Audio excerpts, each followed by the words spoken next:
I don't know if I'm recording or not. Well, we'll find out. It says it's recording, Professor Kaplan. Oh, good. Yeah.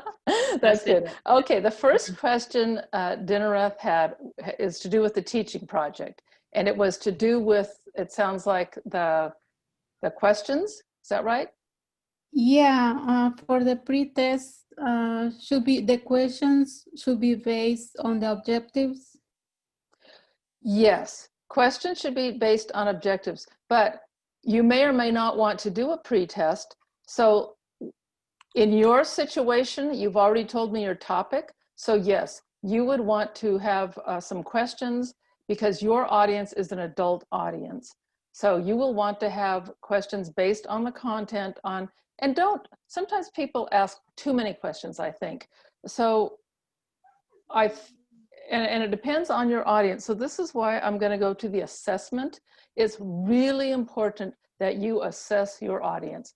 Who are you teaching? What is their age? What is their level? Because if you're teaching a lot of children who are special education, their age doesn't really matter, does it? It's what's their intellectual ability. If you're teaching people and their main language is Spanish, because this happens a lot. So you teach somebody who's Spanish, well, what's the culture?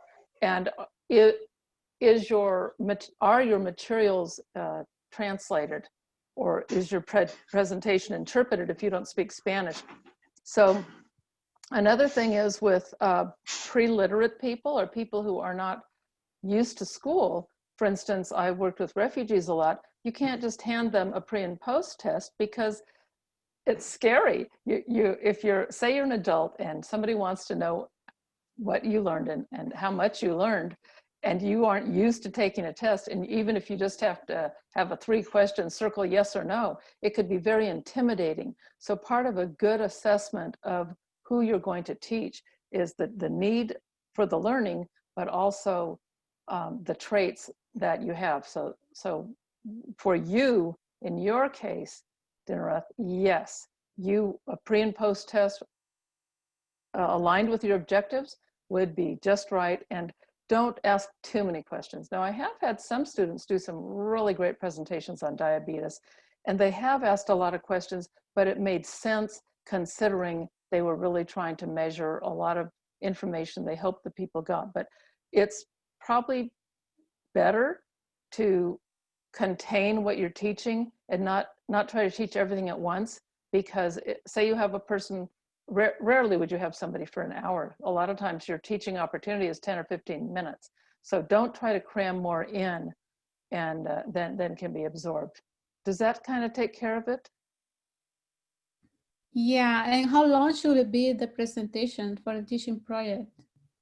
Well, this really depends on what is your topic.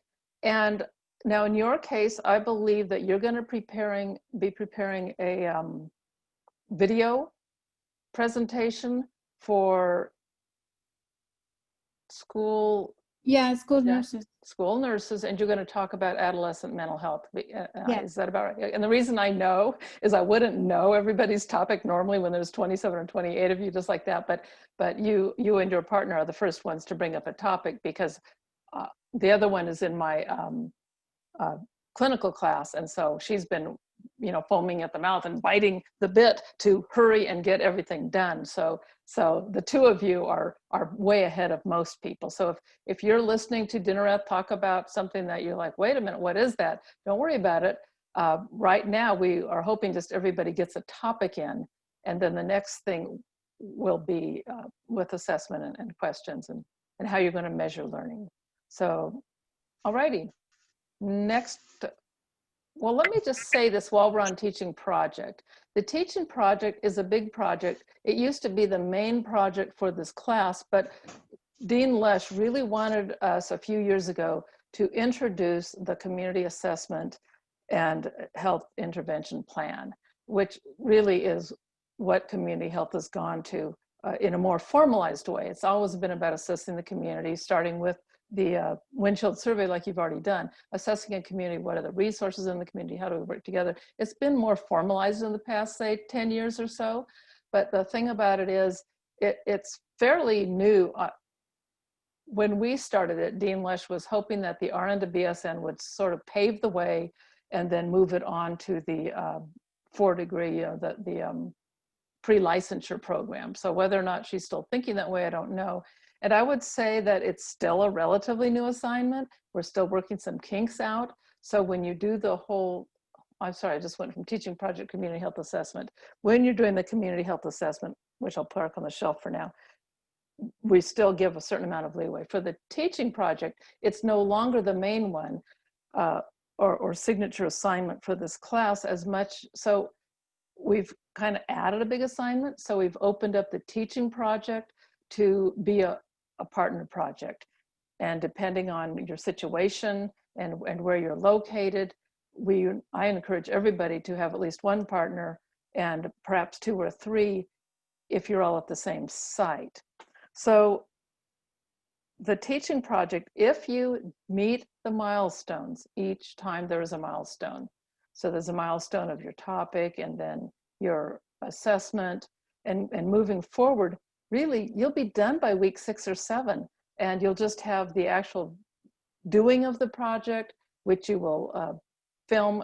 Even before we had COVID, we were having students film themselves for at least 5 minutes worth of the presentation because the instructors are supposed to view it. And obviously we're all over the place. I actually live mostly in Colorado and I go out to California quite a bit, but 3 years ago I lived in California. So still, when students are all over the, mostly LA County, but San Diego County, Orange County, obviously we can't go to every site to watch a student do a presentation like I did in the earlier days when I was teaching face-to-face.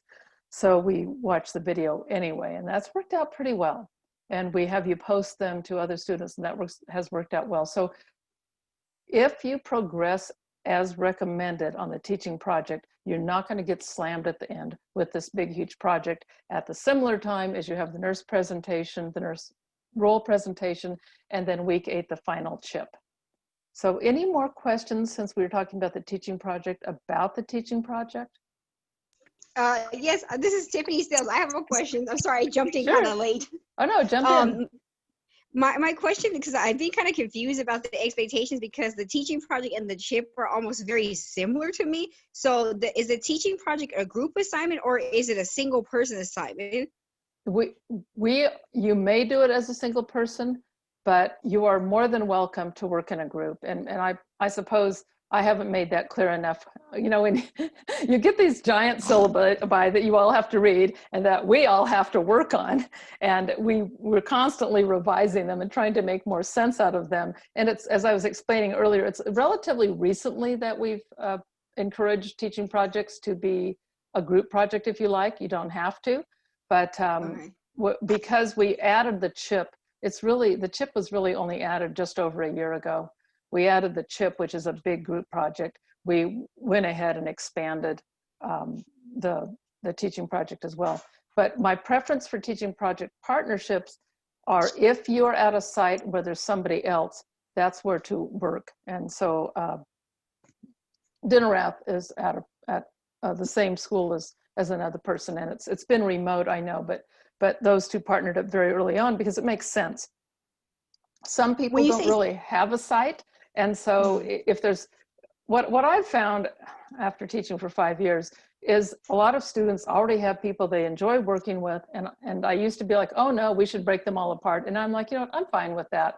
And some people don't, you know, some people have come in new, and I don't know how many new students. I know at least of one student who wasn't in the previous cohort in 479 with you. That student had already finished 479. So I don't know how many students there are like that out there, but making partnerships is fine. And if there's more than 2 of you at a site, that's okay. I just don't, I've already had a message from at least one student, and I can't remember just which one, but said they didn't actually have a clinical placement. So yeah, I don't have one either right now. You are probably the one who emailed me. So we could work on partnerships. I can set up a little sign-up sheet for partnerships for teaching projects if you like. I know the last time I taught this class, I didn't teach it over the summer, but last spring, people just kind of already figured out who they wanted to do the project with, and that's what they did. So I'm like, okay. So Well, there's two people that I worked with for the windshield survey and the community health assessment. So when we were like talking about, we were thinking that that the teaching project was the same thing as that, but but now I know it's actually not. I'm actually very happy. If you have a preceptor, a lot of times, particularly people who have worked with school nurses in the past, and also the people who are at the wellness center, the wellness center usually says, hey, I want you to teach on this. School nurses often say, I would like you to do X, Y, Z. And what's happened in my spring class last year with students who were with school nurses, even though by the time the teaching project was, working through, COVID had happened, still school nurses said, hey, would you do this or this? And then they brought in a couple of partners. And so that worked out well. So I don't try to be too prescriptive, because people are in different spots with their placement. Some people are in a placement where it's just slam dunk, and the school nurse says, I want you to do this. Other people are, we've got a lot of people. Tiffany, you may be one of them who's done a lot of hours at the Methodist Hospital. Yes, I did 2 days there. Okay, well, some people have done tons, and they've in fact gotten the person there, Carrie Froistad, I think is her name, to, Yes. yeah. So again, it's hard. This has been very difficult for everybody, because I know what my ideal placement is. And if I had my way, everybody would be doing a little bit of time with like maternal child health visiting, a little bit of time with a school nurse, and I would have students all over the place. But that doesn't happen because it's too difficult to secure placements. But I really like it when students have a variety of experience, because public health nursing, as you are already finding out, it's not just one thing. It's several different possibilities. And when I did public health nursing, I worked in a unique family program with San Diego County. Then I did maternal child health visiting. So I worked with families some with maternal child health, and then I became a supervisor for some stupid reason. And then I became a manager, which really removes you from certain aspects. But then for me in that opportunity, it gave me an opportunity in the community to do really broad community assessment and meeting with community partners and things, which I enjoyed. So it's so many different things. There's bioterrorism in San Diego County anyway, which is where I did my public health nursing, and there's disaster planning, and there's, all kinds of opportunities, but working with disparate populations, of course. So I'm not sure if I answered the question. Do you? It was just about about like working. If you want us to do it ourselves or in a group, because like I said, I don't have a clinical site, but I'm not the one who emailed you about not having a clinical site. Okay. But I'm just trying to figure out, like, as far as like, what kind of topics we can use if we don't have a clinical site. In Bonnie's perfect world, we would do a community health assessment. We would then do the community health intervention plan. And then if we could do our teaching as part of that plan, that would be the real deal. But it's just not always possible. In fact, I did have a group in the high desert last spring who, if they had the chance, they would have taken their community health assessment, done a community health intervention plan, and gone to a park, and they would have done outreach to educate people about health insurance and things like that. So many people still don't understand that they're probably eligible for Medi-Cal, for instance, and they wouldn't have to pay anything. They just don't know how to do it because they're so, part of the population that is poor and experiences and Liliana Rivera. I'll talk to you that offline, Liliana. I think you might have asked me that about having the partner from a different class. And yes, we have had partners from different classes, and I'm open to that. The worry about that is the first time I had partners who were in two different classes, I'm a semi-retired person. I'm teaching this class and I have a clinical class. So even though I volunteer a lot, like I'm doing some contact tracing with the Medical Reserve Corps, and I'm active with my church and my grandkids that are here in Colorado, I still feel like I just have usually one class and two classes. So I usually grade much sooner than my counterparts because I can, because I don't have as many classes, or I'm not working full time in a job that takes me out of the house, or, you know, that 40-hour thing. So two different instructors usually would grade similarly, but that was the only conflict that I had answering the question of having people from two different classes. Like if you'd be like unhappy because one person got one grade and the other one got another grade, as I tried that before, and it was uncomfortable because I'm waiting on you know what it's like to wait for a partner. If you're one of those people who hands in your work early and you're waiting for a partner, well, I'm the one waiting, and I'm like, well, I just want to put my grades in. So we'll go offline with that a little bit more. And that's so if you had a teaching project that arose and that could be done out of a community health assessment and intervention, that would be wonderful. I would love it. And if that's something that works out, that's the absolute best of the best. But you know, we just always have to deal with reality, especially at this time when, you know, so many things are shut down to us. And my favorite thing of all in public health nursing, and I used to take students when I was still in San Diego and I had face-to-face class, I would take them to my church's food bank. We would do blood pressure screenings. We did dental teaching. We gave away toothbrushes. We talked to people about their medicine, about health concerns. We tried to hook them into resources. I used to staff with students, like a booth, I guess you would call it, at health fairs, and, you know, get out and do flu clinics. And that's my favorite thing. Outreach is my favorite thing, one of my favorite things. I have lots of favorite things. That's one of them. We just can't do that right now. We can't go stick our, you know, umbrella up in a park and say, let's do some blood pressure screening and educating people. We can't do that. So we have to find other ways to do that kind of thing. It's the same for some of the teaching projects, but every class, so there's 2 classes now that have had to do teaching projects since COVID started, and everybody's been able to get together a pretty good project and do it. So that's the good news. Okay, any more teaching project questions? Is it all online when you share, or are we supposed to be actually trying to go to a site?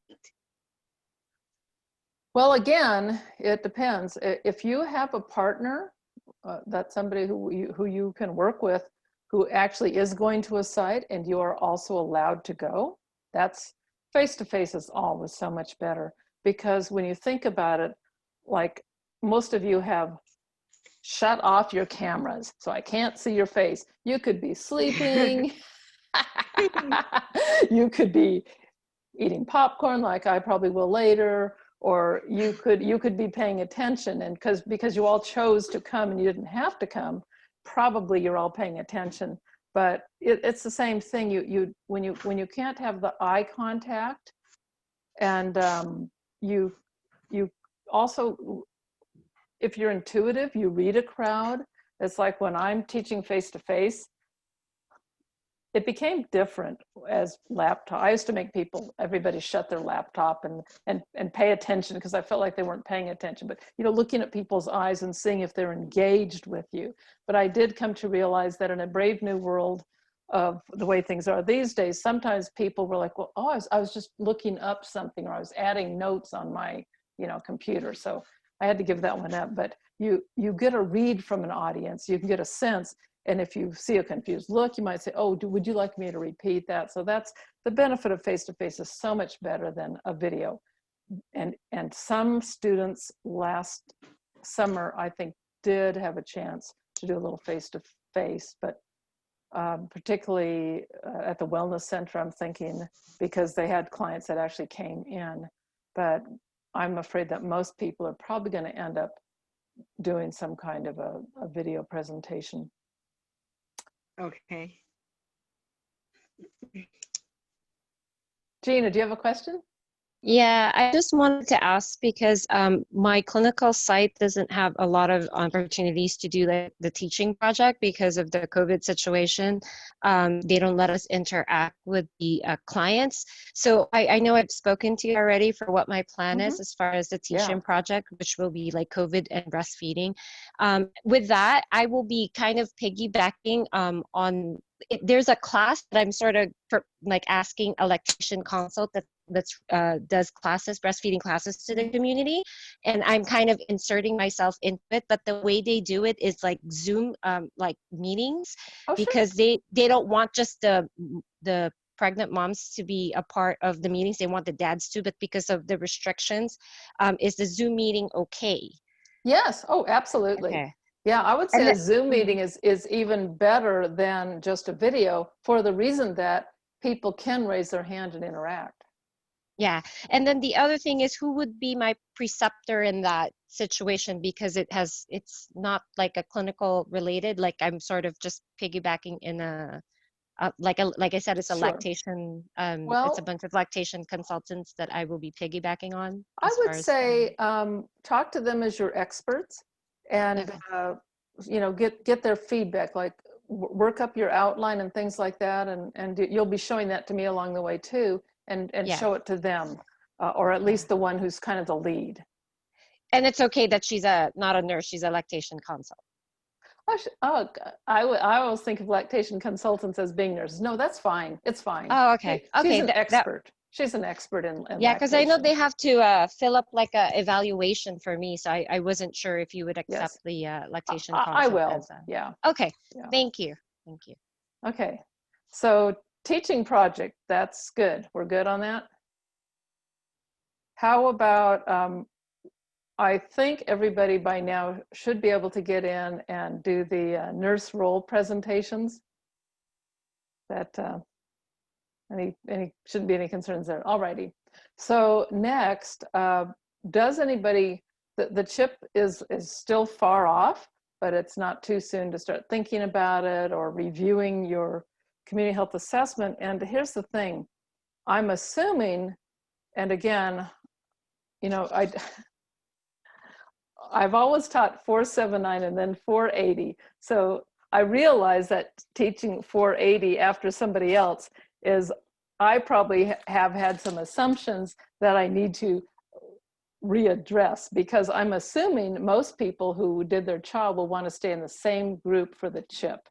Now, when I taught it last spring and when I taught it in the fall of 2019, that's pretty much how it was, except I did have a couple people, one or two people who were kind of like, oh, my meeting's going to end in 10 minutes. So I'll send another link if we haven't covered it. So let's quickly go through the CHIP. With the CHIP, I'm happy for everybody to stay in the groups they did with the child. It just makes sense. But are there any, you probably haven't had a real chance to digest it. Are there any very specific questions about the CHIP anybody has in the next few minutes? And then my meeting is going to die because for some reason, Zoom, I have two. I have a church one and an APU one. And my church one is 40 minutes. And Zoom wouldn't let me use my APU one no matter what I did. So any CHIP questions? When you were talking about in the syllabus about the steps 1 through 5, you were talking about the windshield survey, the reflect and strategize, the identify and engage, and the define the community, collect and analyze data, right? Yes, you got it. Okay. So you ought Okay. to be able to condense your CHA, and that's your first steps. Just condense your CHA. Okay. And then with this one is it a paper and a presentation, or is it just a You paper? will give a little presentation at the end, so everybody else can see yours. It's just so beneficial because there's more learning when we share what we have learned. So yeah, that's something else in my mind, and it just went right out. Because the community health improvement plan, like that's what I was saying. I was thinking that it sounded like the teaching one, because when I looked at the syllabus from 479, it talks about the health promotion and teaching project, and it makes it like the teaching project is like an extension of the CHA, but then I find out, oh no, it's actually two different things. Well, it would fit part of your, it fits into the intervention plan if you can do it. The problem is what I've found is not everybody has that opportunity. Like I say, most people don't seem to just, I think part of it is in the real world, you wouldn't do a CHA and a CHIP in 6 months. So Yeah. you'd be spending more time developing. So really, it's kind of giving you a bird's eye view. And that's what makes it a little bit, you know, we're really saying this is what would happen. In reality, it'd be over a year or two. You'd be spending a lot of time.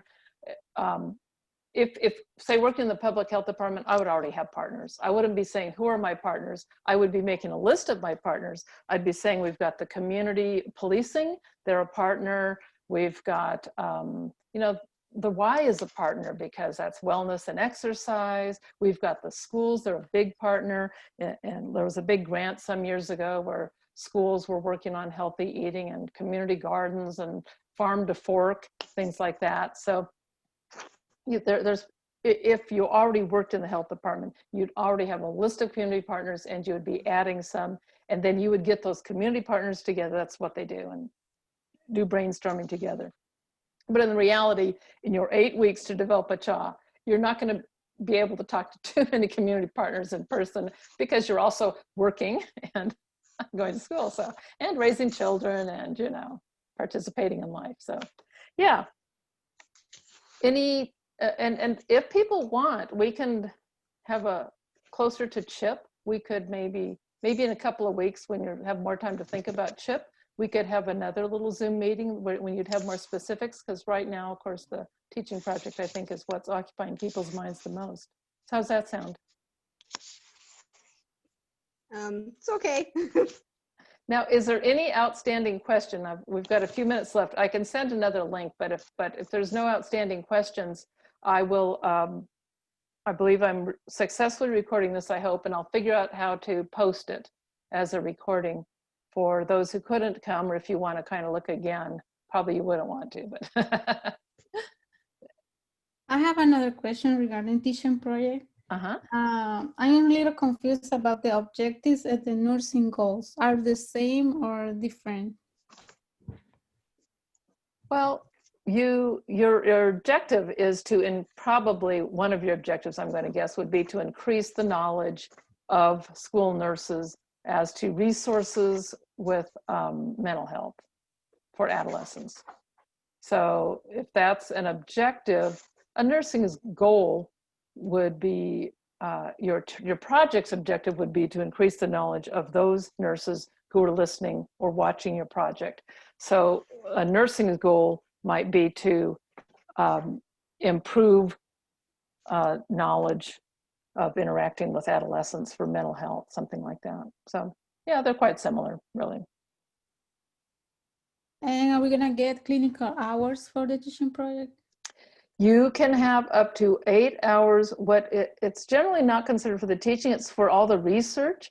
And what you need to do, and students oftentimes don't do it to the extent I would like, is keep track of the websites you visit, experts you may talk to, input, time you spend creating your video or creating materials to use, that kind of thing. And then, you know, if you only did 6 hours with that, most people do more than 6 hours, is what they tell me. Okay, I think the 40 minutes is about done. And if you would like to do something similar to this, more specific to CHIP, in a few weeks, I would be more than happy to come on. And I'm also, everybody works a different schedule. So I'm pretty open. I just picked a Sunday night because I thought, well, it's the first week, people have questions, and let's go with Sunday night this time. But I'm quite happy to do a different night as well. Okay? Thank you all for coming on. And, you know, anytime you have, some of you have already texted or called, you can call, text. I'm pretty accessible. And I prefer to schedule a phone call, but I picked up the phone today and talked to somebody, so just depends. That was me. That was you, me. Stella. Tiffany. Yep, that was you, Tiffany. No, it was good, see? No, because here's the thing, I was in your shoes. I was working and finishing my BSN to MSN too. And so I know it's like, I just wish I could ask right now. So if I'm available, it doesn't hurt me. So I'm happy to be available if I'm available. If I'm not available, schedule. Like if you have a million questions, like some people, just, schedule and we'll do it when we have time. All righty. Well, Thank have you. a good evening and a good week. You too. Bye. Bye.